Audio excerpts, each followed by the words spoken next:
Terima kasih Anda masih bersama kami pemirsa di Talk to iNews. Pemirsa, seperti yang sudah saya sampaikan sebelum kita break tadi bahwa ada juga pernyataan atau statement yang disampaikan oleh Presiden Direktur atau Bos PT Freeport Indonesia Ma'ruf Samsudin pada saat persidangan kemarin.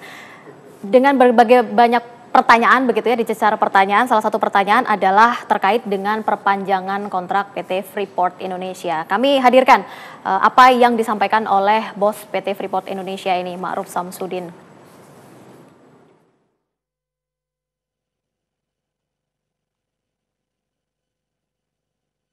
Ya, ini pertanyaan yang disampaikan oleh Darizal Basir begitu.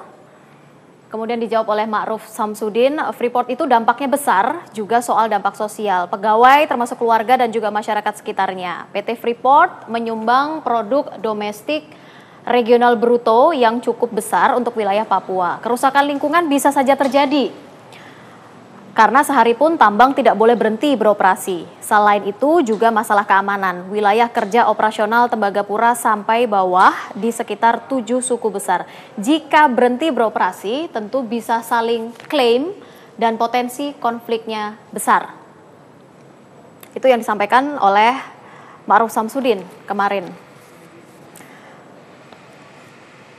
Kemudian ada juga kami tampilkan statement yang dikeluarkan oleh Menko Polhukam Luhut Binsar Panjaitan yang juga sempat memberikan komentarnya terkait dengan kontrak perpanjangan PT Freeport Indonesia. Freeport ini harus melakukan evaluasi. Perpanjangan kontrak sebenarnya tidak perlu diberikan jika Freeport tidak memberi keuntungan setimpal untuk Indonesia. Dia bisa saja bernegosiasi. Kalau memang negosiasinya tidak menguntungkan Republik Indonesia, ngapain kita perpanjang? Kalau 2021 expired kontraknya, itu menjadi milik pemerintah Indonesia. Baik, saya langsung ke Pak Charles saja. Ini benar, ada potensi terjadinya konflik kalau memang dikuasai atau memang dikelola oleh Indonesia sendiri. Ya, kita jangan berprasangka buruk lah bahwa Papua itu persaudaraannya sangat tinggi. Mereka itu sudah terbiasa dari dulu satu halaman, satu rumah, satu kegiatan, satu adat. Walaupun seperti di sekitar PT Freeport itu memang ada 7 suku yang mengelilingi. Tetapi kalau kita bilang karena itu apabila tidak diperpanjang jadi ribut, justru mereka saya rasa justru bersyukur sekali. Sehingga mereka akan lebih banyak dilibatkan di sana, tidak lagi menjadi penonton. Jadi kalau dikatakan akan saling klaim terhadap wilayah-wilayah tersebut? Tidak, justru sekarang ini kan mereka 7 suku ini sudah mendapat perhatian dari pemerintah daerah maupun dari Freeport walaupun kecil selaku pemilik hak ulayat di situ. Cuman kan tidak seimbang dengan kekayaan yang diambil. Nah, ketika perusahaan ini nanti dikelola oleh pemerintah Indonesia, maka mereka akan merasa memiliki ini adalah perusahaan kami begitu. Sekarang ini kan tidak. Ini perusahaan orang Amerika, ini perusahaan Amerika. Mereka tidak mau tahu karena memang tidak dilibatkan. Mereka hanya dibuat penonton, ya dikasih gula-gula, dikasih coklat.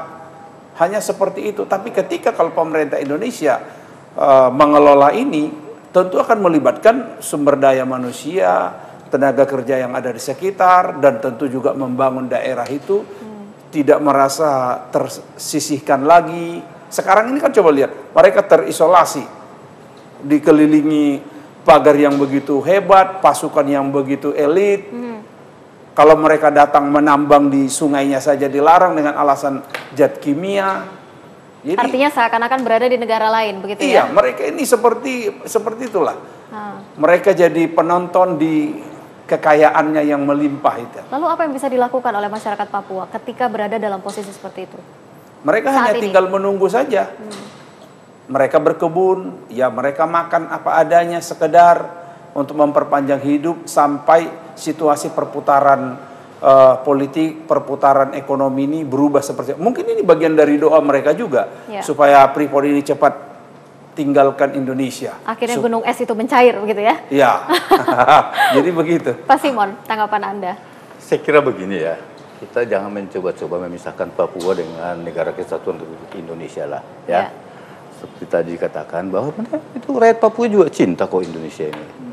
Jadi jangan kita mau diisukan seperti itu. Ini yang menjadi konyol bagi kita. Saya sudah bilang tadi, ya. Pertama, di kita sendiri kan elit kita juga mengatakan, wah bangsa ini belum mampu. Ya. Saya tanya, emang yang mengelola itu, yang mengerjakan tambang itu siapa? Memang McMoran? Kan tidak. Dia gaji juga si John dari Australia, si ini dari India. Apa kita nggak bisa lakukan itu? Kelemahan kita hanya satu. Kalau itu kita ambil KKN, itu yang menjadi musuh kita kan? Ya. Ah, ini yang harus kita bikin sistem yang bagus kan? Kalau kepintaran, keahlian, kalau kita belum mampu boleh kita gaji. Kenapa tidak? Memang mereka juga gaji kok. Jadi ini yang selalu ada ya, di kita ini pihak-pihak menakut-nakutin gitu loh. Ya. Hah? Ya. Saya bilang saya mau berhadapan sama dia itu. You bangsa Indonesia enggak? Kalau enggak, you out deh. Oh, atas nama Indonesia kemarin mengatakan. Loh iya makanya, you apa argumentasi you? Mengatakan tidak mampu. Kau lihat enggak Freeport itu siapa? Emangnya itu McMoran semua? Kan tidak. Ya. Dia gaji juga orang-orang lain. Nah, kalau kita bisa mengelola itu, apa hal Indonesia enggak pun? Udah kalau itu tutup perguruan tinggi semua deh. Dosen-dosen itu, wah pulang kampung aja kalian semua. Oke. Berarti kalian sekian tahun tidak bisa mendidik bangsa ini. Iya kan? Ya. Tuh, Oke. satu. Kedua, jadi saya tidak setuju kalau dibikin dramatisir ini begini. Oke, di sana ada pergolakan ya, Ya. itu fakta. Tetapi jangan dilibat-libatkan dengan kehadiran Freeport. Gitu loh. Kalau dilibat-libatkan berarti Anda ada maksud apa ini? Gitu aja kan. Nah, itu yang kedua. Yang ketiga, saya bilang kita juga nggak bisa nasionalisasi, nggak bisa melanggar undang-undang itu. Iya kan? Nah, sekarang mari duduk sama. Saya tidak setuju dengan Pak Luhut tadi. Ya. Freeport yang mengoperasi. Terbalik dong. Kita yang mengoperasi dia. Jangan dibalik-balik, Pak. Oke, pasti mau Iya saya dong. harus potong terlebih dahulu. Kita harus break begitu ya. Pemirsa jangan kemana-mana, kita masih akan Betul lanjutkan juga. pembahasan ini di segmen terakhir di Top 2 News. Tetaplah bersama kami.